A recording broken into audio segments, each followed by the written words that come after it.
বিসিবির নির্বাচনে আরও অনেক প্রার্থী সরে যেতে পারতেন, কিন্তু তাদেরকে বিভিন্নভাবে চাপ সৃষ্টি করে থামানো হয়েছে। এমনটাই অভিযোগ করেছেন জাতীয় ক্রিকেট দলের অধিনায়ক তামিম ইকবাল।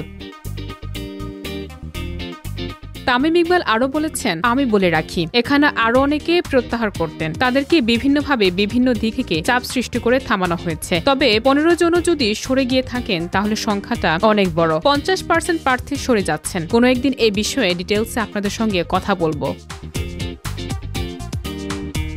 আগামী 6 অক্টোবর অনুষ্ঠিত হতে যাচ্ছে বিসিবির নির্বাচন। জাতীয় ক্রিকেট দলের অধিনায়ক তামিম ইকবালের নিজে সরে দাঁড়িয়েছে নির্বাচন থেকে। তার সঙ্গে আরও অনেক প্রার্থীও এই নির্বাচনে অংশ নেননি। তামিমের মতে এবারে নির্বাচন আসলে নির্বাচন নয়। তিনি বলেন, আমি শুরু থেকেই বলে আসছিলাম নির্বাচন কোন দিকে যাচ্ছে, কিভাবে কি হচ্ছে তা নিয়ে আপনারা সবাই এখন খুব পরিষ্কার। যখন যা মনে হচ্ছে তখন তা করা হচ্ছে। এটা আসলে নির্বাচন নয়। ক্রিকেটের সঙ্গে এটা কোনো দিক থেকেই মানায় না।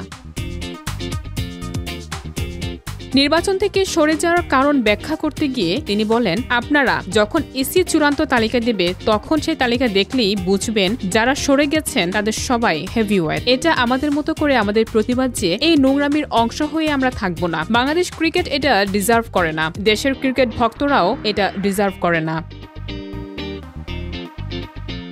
এই বক্তব্যে স্পষ্ট হয়েছে তামিম এবং অন্যান্য প্রার্থী এবারে নির্বাচনী প্রক্রিয়ার স্বচ্ছতা নিয়ে উদ্বিগ্ন। তাদের মতে হেভিওয়েট প্রার্থীদের সরে যাওয়ার পরও নির্বাচনের প্রভাব ও চাপ বজায় ছিল, যা প্রক্রিয়াটিকে প্রশ্নবিদ্ধ করেছে। এবারে পরিস্থিতি ক্রিকেট ভক্তদের মধ্যে উদ্বেগ তৈরি করেছে। প্রশ্ন উঠেছে, আসলে কি নির্বাচন স্বচ্ছভাবে অনুষ্ঠিত হবে নাকি কিছু নিয়ন্ত্রিত প্রক্রিয়া অংশ হয়ে যাবে? তামিমের পদক্ষেপ এবং স্পষ্ট অভিযোগ আগামী নির্বাচনের পরিবেশ এবং বিসিবির ভাবমূর্তিকে নতুন আলোচনার কেন্দ্রবিন্দুতে নিয়ে আসবে।